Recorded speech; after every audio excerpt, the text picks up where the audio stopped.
Shalom. Selamat hari Minggu buat Bapak Ibu yang berada di rumah saat ini. Kita masuk beribadah kembali untuk kita boleh memuji, memuliakan nama Tuhan kita Yesus Kristus. Semoga kiranya kita dapat diberkati Tuhan melalui kesehatan kita. Dan sekarang kita akan mulai ibadah kita saat teduh sejenak.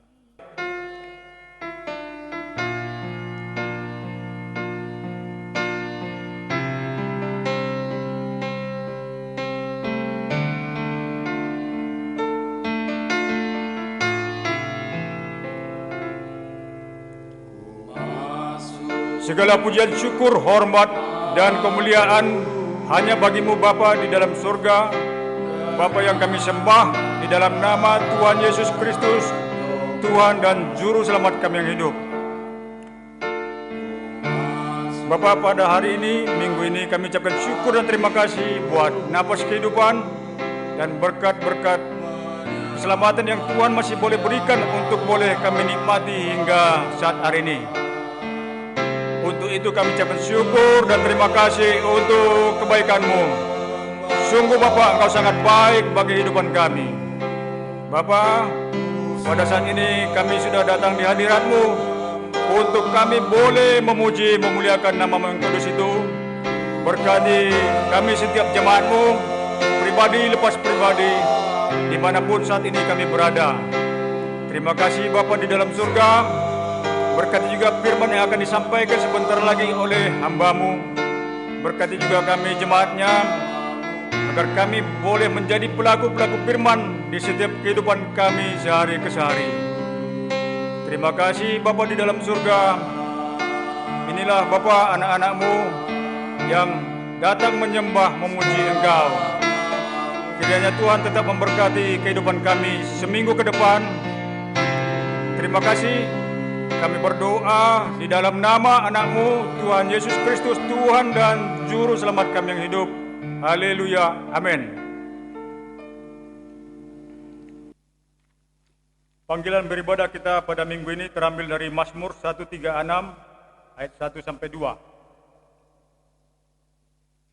Bersyukurlah kepada Tuhan sebab Ia baik, bahwasanya untuk selama-lamanya kasih setianya. Bersyukurlah kepada Allah, segala Allah, bahwasanya untuk selama-lamanya kasih setianya. Pertolongan kepada kita adalah di dalam nama Allah Bapa, pencipta langit dan bumi. Turunlah kiranya atas kita sekalian anugerah dan sejahtera dari anaknya Yesus Kristus, dan pertolongan rohnya yang kudus. Amin. Kita bernyanyi dari nyanyian rohani metodis nomor 21 ayat 1-2.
Kita bersama-sama mengucapkan pengakuan iman rasuli kita mulai.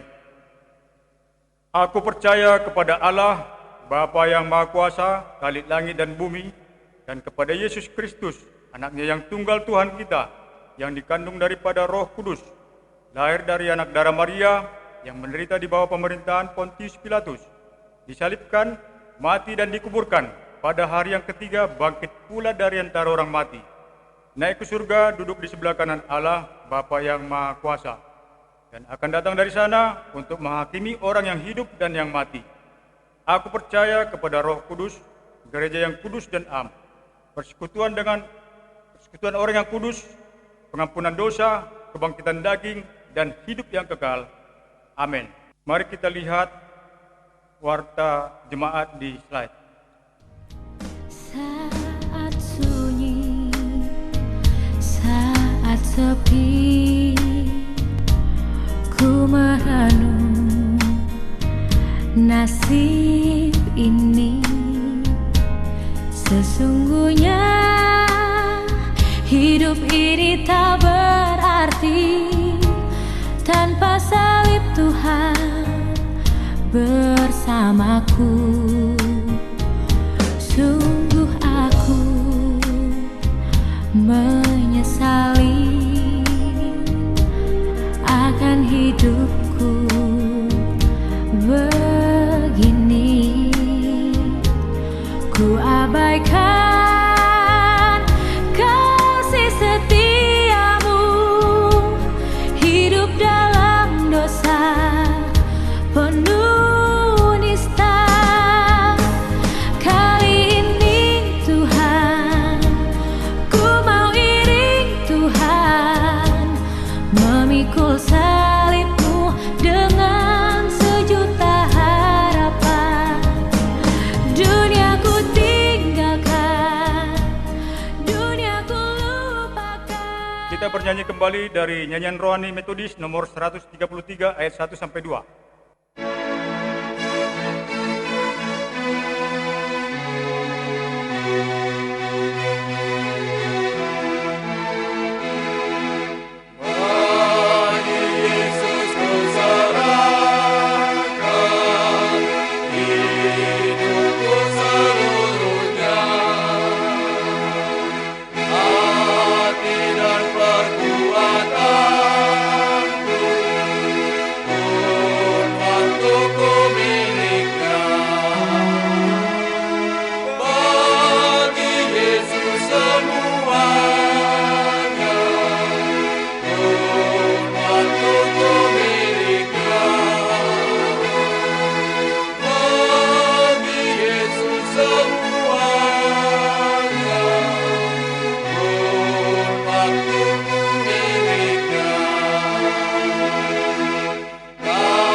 Mari kita bersatu di dalam doa.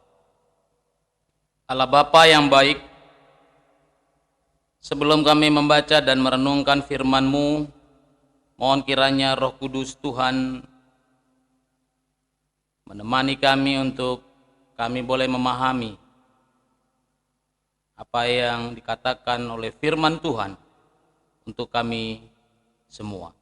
Terpujilah Engkau Tuhan, di dalam nama Yesus Kristus kami berdoa. Amin.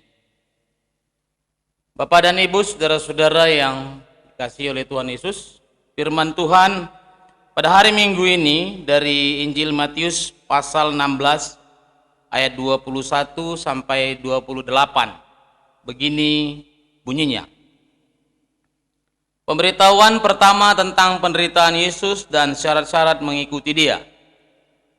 Sejak waktu itu, Yesus mulai menyatakan kepada murid-muridnya bahwa Ia harus pergi ke Yerusalem dan menanggung banyak penderitaan dari pihak tua-tua, imam-imam kepala, dan ahli-ahli Taurat, lalu dibunuh dan dibangkitkan pada hari ketiga. Tetapi Petrus menarik Yesus ke samping dan menegur dia. Katanya, "Tuhan, kiranya Allah menjauhkan hal itu. Hal itu sekali-kali takkan menimpa engkau." Maka Yesus berpaling dan berkata kepada Petrus, "Enyala iblis, engkau suatu batu sandungan bagiku. Sebab engkau bukan memikirkan apa yang dipikirkan Allah, melainkan apa yang dipikirkan manusia." Lalu Yesus berkata kepada murid-muridnya, "Setiap orang yang mau mengikut aku, ia harus menyangkal dirinya, memikul salibnya dan mengikut aku.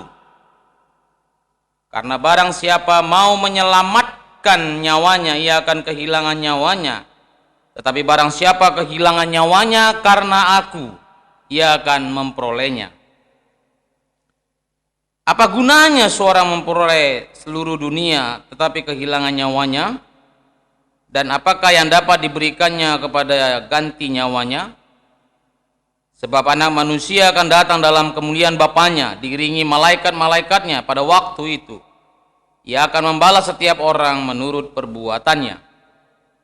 Aku berkata kepadamu, sesungguhnya di antara orang-orang yang hadir di sini, ada yang tidak akan mati sebelum mereka melihat Anak Manusia datang sebagai Raja dalam kerajaannya." Amin. Bapak dan Ibu, saudara-saudara yang dikasihi oleh Tuhan Yesus Kristus, berdasarkan firman Tuhan yang tadi saya bacakan bagi kita, kita menemukan ada sebuah kegelisahan yang dialami oleh Petrus ketika Yesus menyampaikan sesuatu kepada mereka. Apa yang disampaikan oleh Yesus tidak lain dan tidak bukan adalah bagaimana Yesus akan mengalami penderitaan. Dari sisi kemanusiaan, kita seolah-olah melihat bahwa Rasul Petrus begitu memiliki perhatian yang sungguh besar kepada Yesus. Dia tidak ingin Yesus mengalami penderitaan itu. Tetapi Ibu Bapak Saudara-saudara yang saya kasihi, apa yang dilakukan oleh Petrus sebenarnya sesuatu yang bertolak belakang dengan apa yang dipikirkan oleh Yesus. Yesus tahu hati daripada Petrus itu sendiri. Di sini kita melihat bahwa sungguh Yesus memahami karakter dari murid-muridnya. Kenapa saya katakan demikian? Pada masa Yesus dalam pelayanannya, secara khusus yang dicatat di dalam Injil Matius, sebenarnya ini dilatar belakangi bagaimana pada waktu itu orang-orang Yahudi di bawah kekuasaan Romawi. Petrus yang adalah orang Yahudi terkontaminasi dan dia sama pikirannya seperti orang-orang Yahudi yang mengharapkan suatu pengharapan mesianik yang sanggup memulihkan orang Israel dari kekuasaan Romawi. Jadi apa yang dimaksudkan oleh Petrus sendiri tidak lain dan tidak bukan adalah sosok dari Yesus itu adalah ingin membebaskan mereka dari penderitaan yang dialami oleh orang-orang Yahudi. Ibu bapak, saudara-saudara yang saya kasihi, itulah alam pikiran dari Petrus sendiri sebagai seorang murid Tuhan Yesus. Tetapi reaksi yang ditunjukkan Yesus berbeda kepada Petrus. Bahkan pernyataan Petrus direspon oleh Yesus dengan sebuah kalimat yang begitu keras. "Nyala iblis, engkau suatu batu sandungan bagiku. Sebab engkau bukan memikirkan apa yang dipikirkan Allah, melainkan apa yang dipikirkan manusia." Jadi kelihatan apa yang menjadi hati dan pikiran Petrus kepada Yesus atas prihatinnya tadi dia itu, kalimat yang dia ucapkan kepada Yesus. Dan Yesus memahami itu adalah sebuah hal yang sungguh tidak benar. Oleh karena itu, ibu bapak saudara-saudara yang saya kasihi, justru Yesus ingin menyingkap rahasia bagaimana mengikut dan berjalan bersama-sama dengan Yesus. Dia memperlihatkan ada 3 syarat utama yang harus dilakukan oleh orang percaya, para murid pada waktu itu, untuk berjalan di jalan Tuhan. Yang pertama adalah menyangkal diri. Menyangkal diri berarti melupakan kepentingan sendiri. Karena itu sering kita mendengarkan kata egoisme, egois. Melupakan kepentingan sendiri dan ada dalam penyerahan diri sepenuhnya kepada Tuhan. Itu kata menyangkal diri. Itu berarti menjadi murid Tuhan Yesus, dia harus mempertaruhkan seluruh yang ada padanya dan bersedia untuk menanggalkan haknya, untuk mengorbankan diri dan mempersembahkan hidup hanya untuk Yesus. Saudara-saudara, dengan bahasa yang sederhana saya mau katakan, itu berarti bagi kita sebagai orang-orang yang percaya, murid-murid Tuhan Yesus adalah kita tidak lagi berusaha mencari hal-hal yang hanya menyenangkan diri saja atau yang mengenakkan diri kita saja, tetapi sebaliknya kita akan mencari hal-hal yang menyenangkan hati Tuhan. Penyangkalan diri berarti sebuah sikap yang harus diwujudkan dalam sebuah keinginan, sebuah komitmen, keberanian, dan integritas. Itu yang pertama. Yang kedua, memikul salib. Salib melambangkan beban berat yang harus ditanggung dan dipikul oleh pengikut Kristus. Penderitaan, kematian, kehinaan, cemoohan, penolakan, serta penyangkalan diri.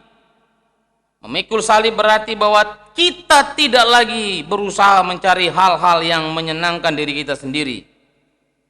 Memikul salib berarti menderita karena taat kepada Kristus. Ini sebuah pekerjaan yang tidak gampang memang, ibu bapak saudara-saudara. Kenapa saya katakan tidak gampang? Mari kita lihat bagaimana Yesus yang memikul salib.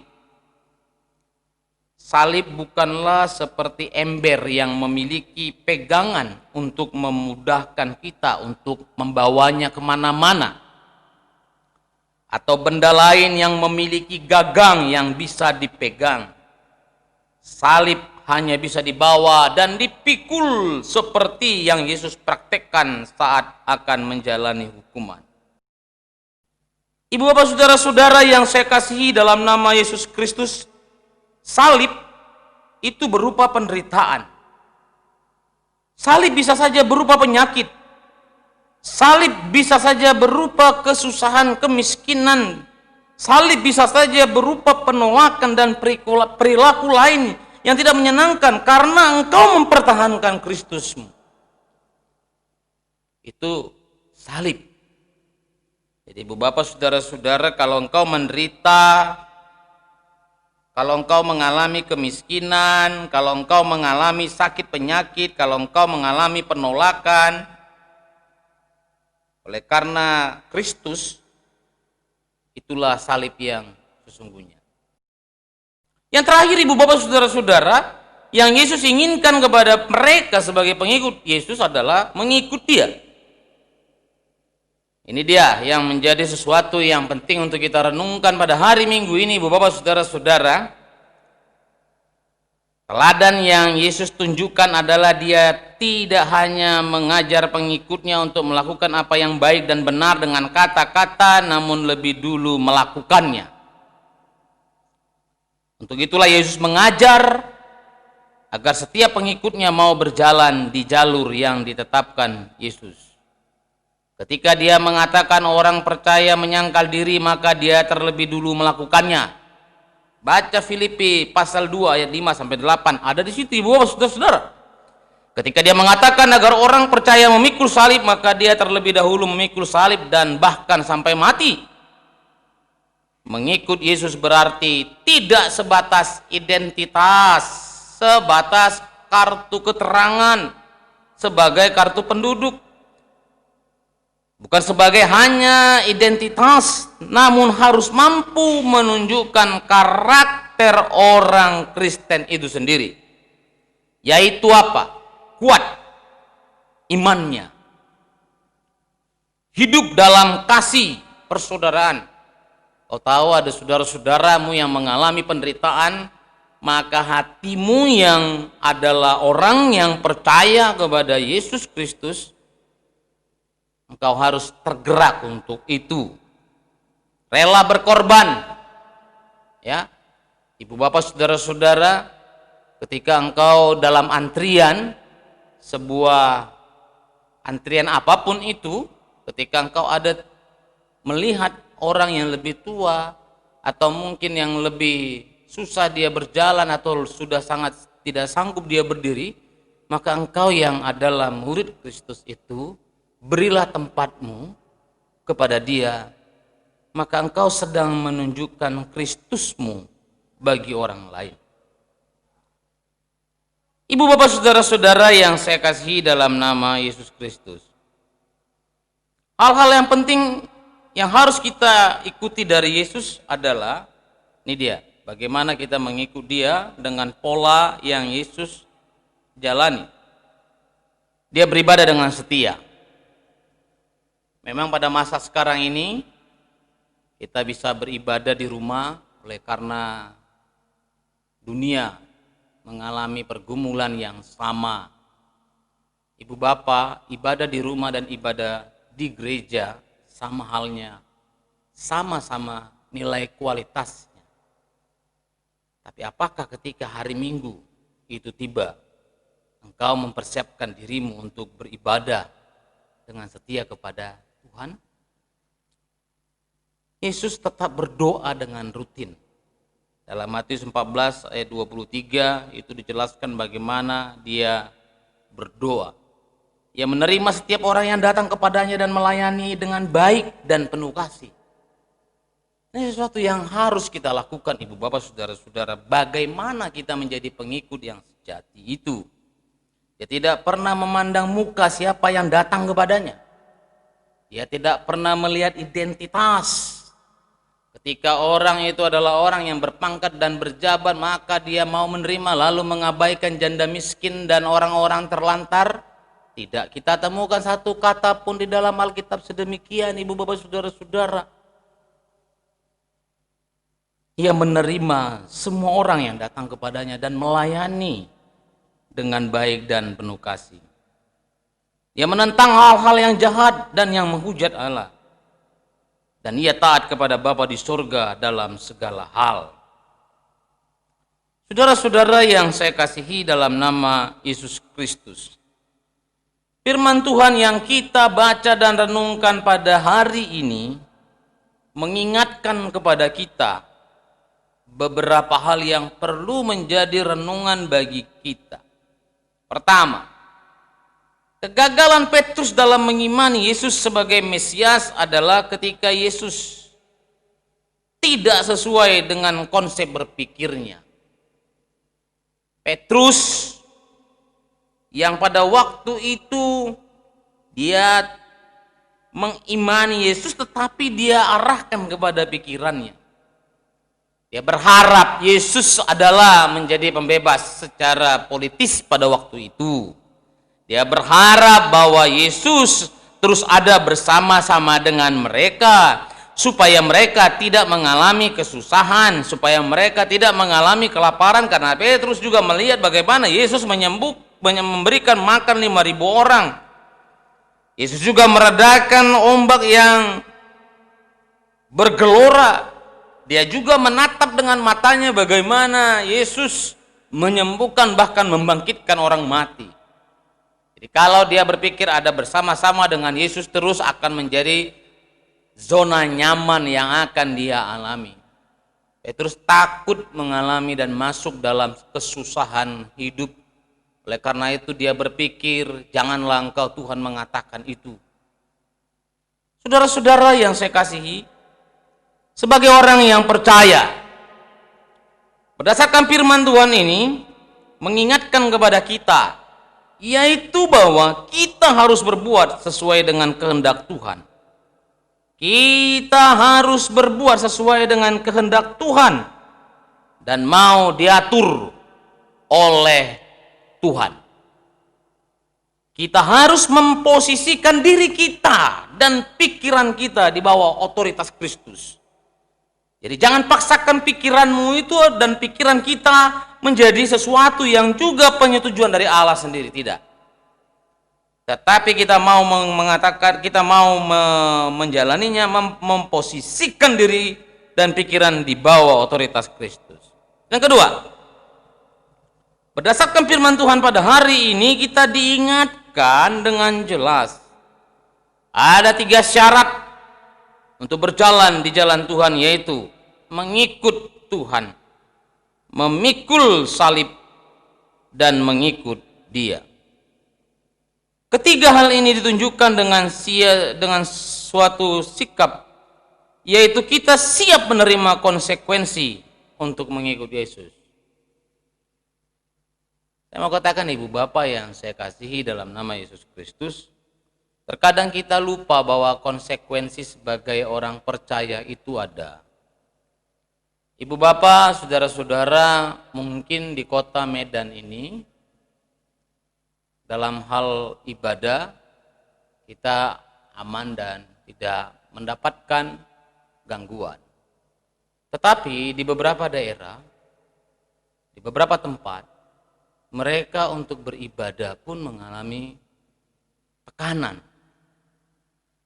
Oleh karena itu, saya mau katakan demikian, itulah konsekuensi sebagai pengikut setia Yesus. Tetapi apakah dengan tantangan demikian kita akan mundur dari iman kita? Tentu tidak. Karena kita tahu bahwa ada konsekuensi yang harus kita jalani. Dan yang terakhir, ibu bapak saudara-saudara, sebagai orang percaya kita harus memiliki prinsip dan komitmen yang jelas. Sehingga kita mampu mengambil keputusan yang jelas seperti yang tertulis dalam nyanyian ketika mengikut Yesus menjadi keputusan kita. Maka ikutlah Dia dengan komitmen yang benar. Siaplah menyangkal dirimu, meninggalkan keegoisan hidupmu dan mengutamakan Tuhan. Pikullah salib, berkorban dalam kebenaran, dan ikutlah Dia di jalan yang benar. Maka yang berjalan di jalan Tuhan akan mendapat hidup yang dijanjikannya dalam kerajaannya. Demikianlah firman Tuhan hari ini, ibu bapak saudara-saudara. Ini mengingatkan saya, mengingatkan ibu bapak, semua kita sebagai orang-orang yang percaya kepada Tuhan Yesus, bahwa kita diminta supaya hidup dengan setia sebagai orang yang percaya kepada Dia, dengan menyangkal diri kita,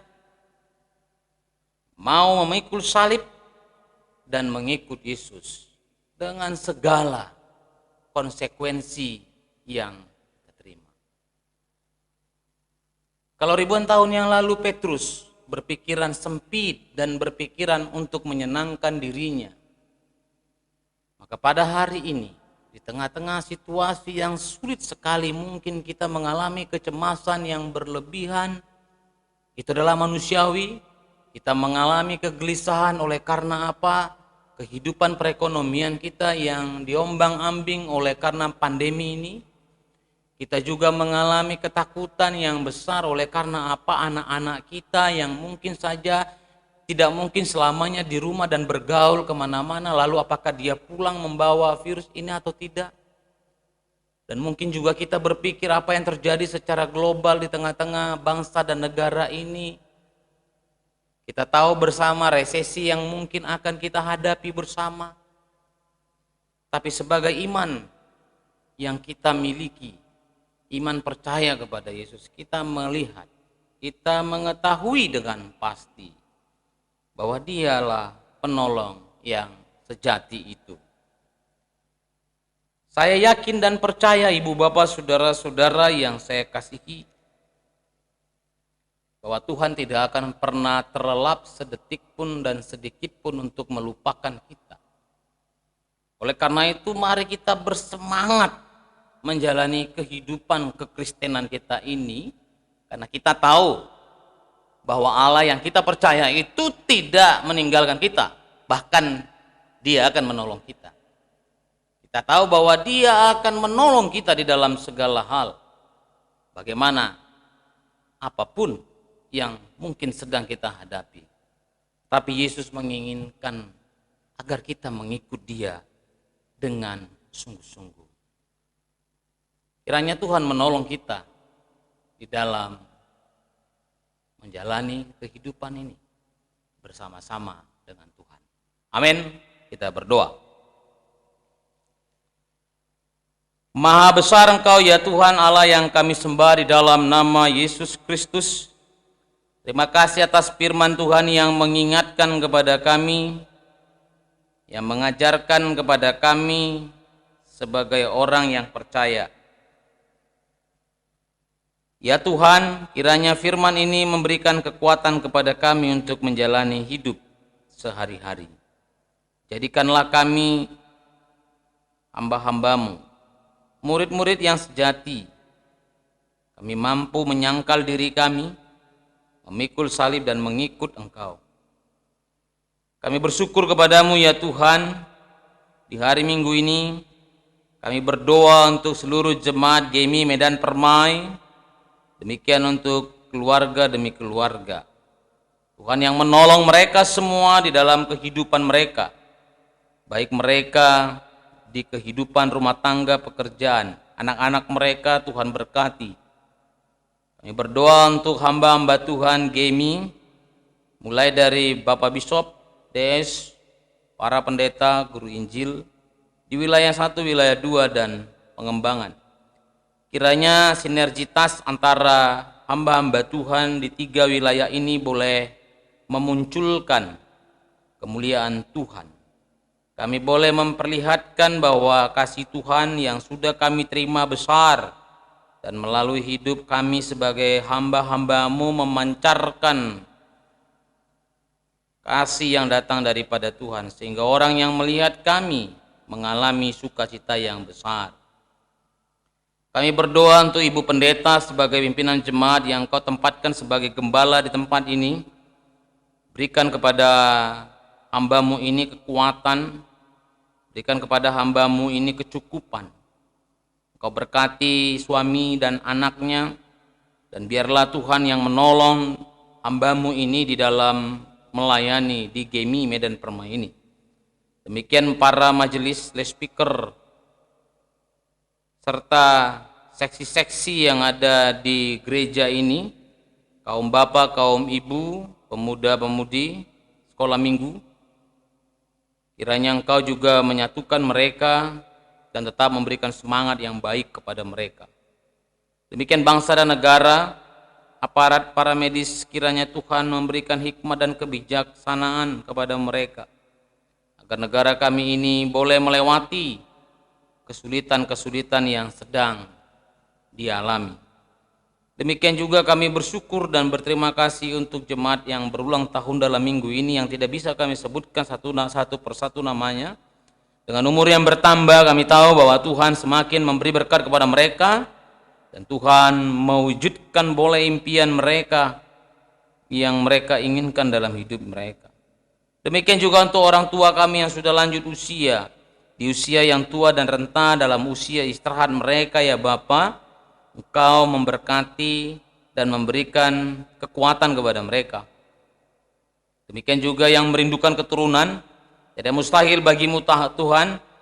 Kami berdoa dengan sungguh-sungguh kiranya Engkau memberkati mereka yang memiliki dan merindukan keturunan, dan Engkau sanggup melakukan perkara ini Tuhan. Dengan iman kami, iman dari jemaat ini, ketika mereka merindukan ini Tuhan, Engkau akan mewujudkannya. Demikian juga yang kurang sehat, yang sakit, jemaat yang memiliki pergumulan tengah-tengah keluarga, dalam perekonomian, kesulitan apapun itu Tuhan, kami letakkan semua itu hanya ke dalam tangan Tuhan. Kami meyakini dengan sungguh-sungguh bahwa tangan Tuhan yang baik itulah yang menolong dan memberkati kami. Demikian juga Tuhan, kuatkan dan teguhkan jemaat, agar kami juga boleh berdiri teguh, kuat di dalam menghadapi pandemi COVID-19 ini. Kami boleh bersabar dan tidak panik dengan keadaan yang sedang terjadi, tapi kami percaya dengan doa kami kepada Tuhan, Engkau akan menolong dan memberkati. Demikian juga Tuhan, mereka yang dirawat di rumah sakit. Dalam buletin ini tertulis, kami berdoa untuk Nyonya Speaker M. Tarihoran berusia Gian dan Nyonya Asyala Gan berusia Buya. Tuhan, sembuhkanlah dengan tangan-Mu ya Tuhan, jamahlah mereka, dan berkatilah mereka dan sembuhkanlah mereka. Terima kasih Bapa. Inilah doa dan permohonan kami yang kami sampaikan hanya di dalam nama Yesus Kristus, Tuhan dan Juru Selamat kami yang hidup. Kami berdoa. Amin. Kita akan mengumpulkan persembahan. Kita bernyanyi kembali dari nyanyian rohani Metodis nomor 111 ayat 1 sampai 2.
Mari kita bersama mengucapkan doa Bapa kami, kita mulai. Bapa kami yang di surga, dikuduskanlah namamu, datanglah kerajaan-Mu, jadilah kehendak-Mu di bumi seperti di surga. Berikanlah kami pada hari ini makanan kami yang secukupnya, dan ampunilah kami akan kesalahan kami, seperti kami juga mengampuni orang yang bersalah kepada kami. Dan janganlah membawa kami ke dalam pencobaan, tetapi lepaskanlah kami daripada yang jahat. Karena Engkaulah yang punya kerajaan dan kuasa dan kemuliaan sampai selama-lamanya. Amin. Doksologi kepada Allah beri puji.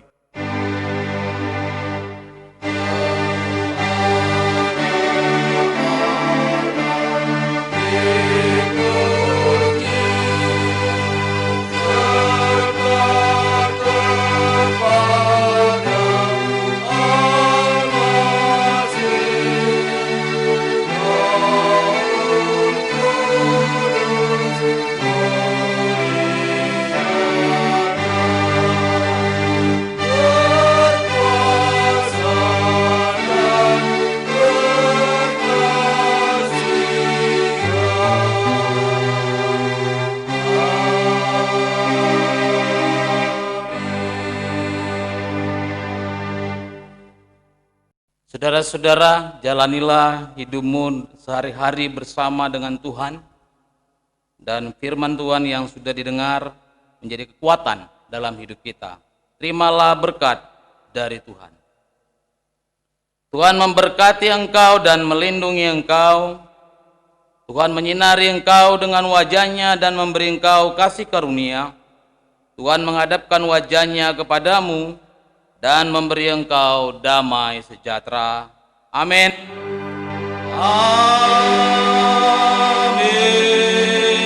Amin.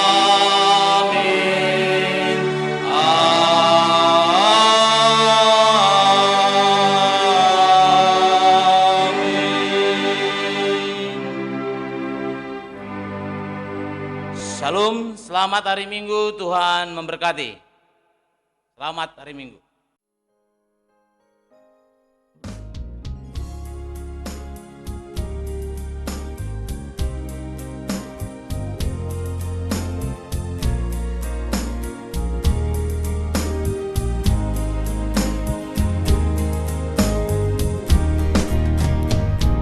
Saat sunyi, saat sepi, ku merenung nasib ini. Sesungguhnya hidup ini tak berarti tanpa salib Tuhan bersamaku. Sungguh aku menyesali akan hidupku begini. Ku abaikan kasih setiamu, hidup dalam dosa penuh nista. Kali ini Tuhan, ku mau iring Tuhan, memikul salib-Mu dengan sejuta harapan. Dunia ku tinggalkan, dunia ku lupakan, ku mau ikut bersama-Mu Tuhan. Kali ini Tuhan, ku mau iring Tuhan, memikul salib-Mu dengan sejuta harapan. Dunia ku tinggalkan, dunia ku lupakan, ku mau ikut bersama-Mu Tuhan.